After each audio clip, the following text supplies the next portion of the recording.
All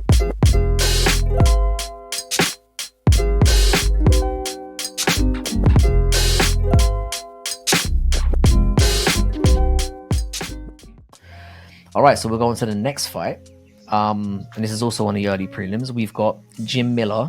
Now, he obviously, we know he's the only man to be on all three seminal cards. He was on 100, he's on 200, and barring anything going wrong this week, he's also going to be on 300. And he's fighting another veteran in Bobby Green.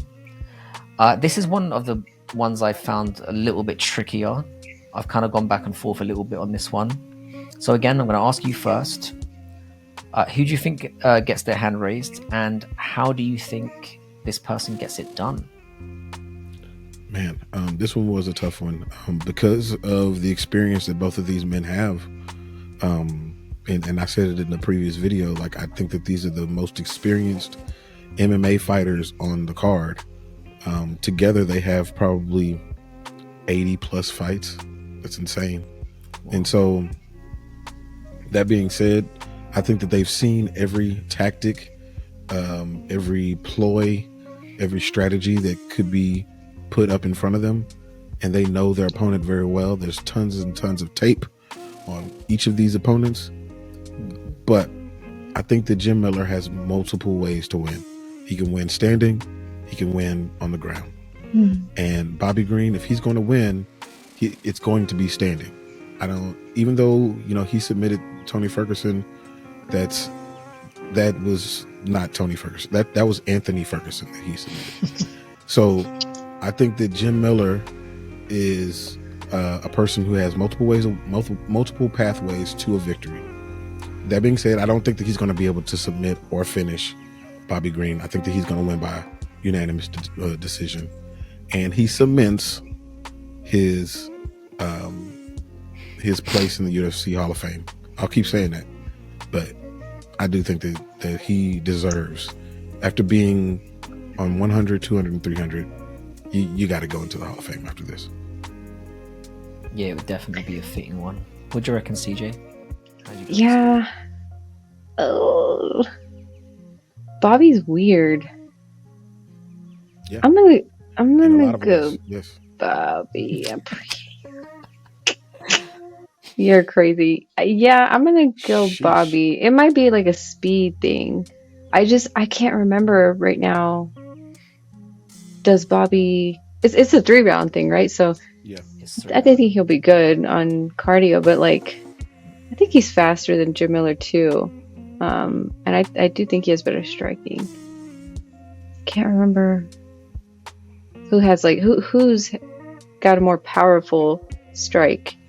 But either way, I'm probably just going Bobby.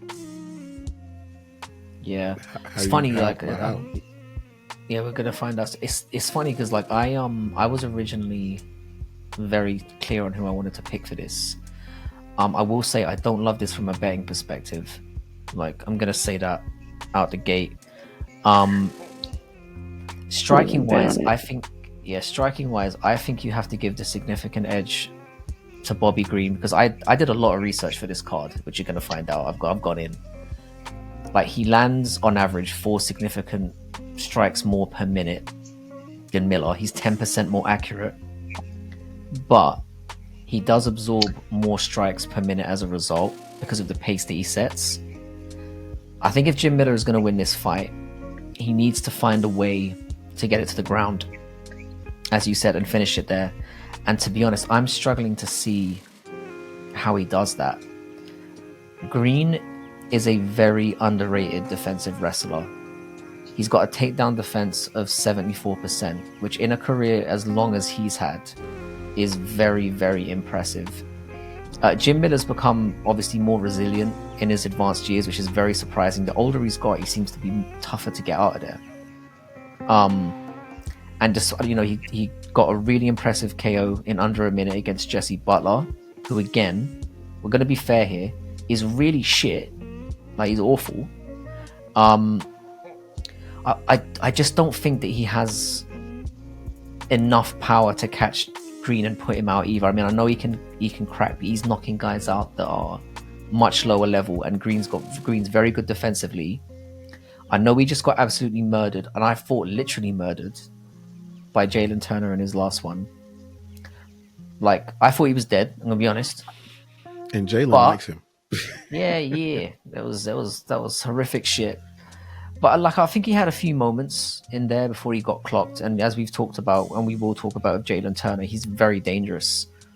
My feeling in this one is that he's going to apply a lot of pressure on Miller. I think he's going to land at a higher rate. And with this likely being Miller's last fight, I think he'll survive until the end. I think I can see it going the other way. I think that Bobby Green's going to get a unanimous decision, and then Jim Miller's going to retire on the spot. I just think with the combination of strikes thrown, I think it's solid takedown defense. I think it's going to make it very hard for Miller to apply what he needs to do.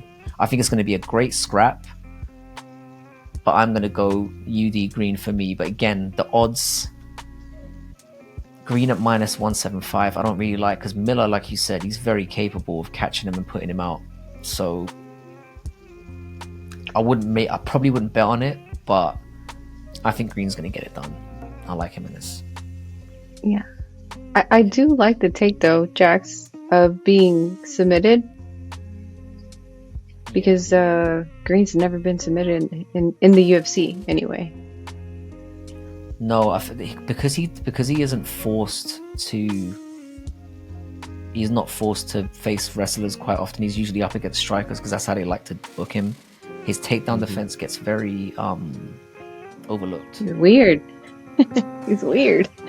He's a weird, but the thing is, Green's a weird guy in general, because he often wins. He wins when I expect him to lose, and he loses when I expect him to win. I feel that I get that a lot with Green, but there's this. We'll see. So maybe Someone else on the card does something similar.